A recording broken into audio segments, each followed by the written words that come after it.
This is the coffee maker right here. And the way you open this compartment, you just press it and you see it automatically opens.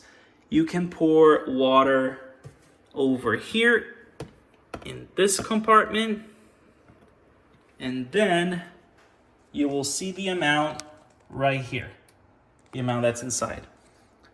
You can detach this completely, and that's where you would put your beans. That's where you place your beans, coffee beans, and this, of course, detaches.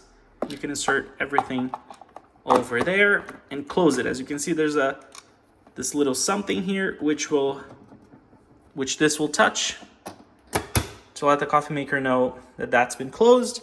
And then in order to open this front compartment here, here's where you press it, and that button right there. And then of course, here we have the filter.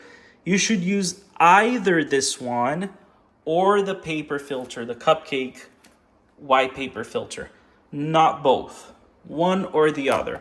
And then to make your life easy, just remember to put, to have this thing here facing outwards, just to make it easier once you're done.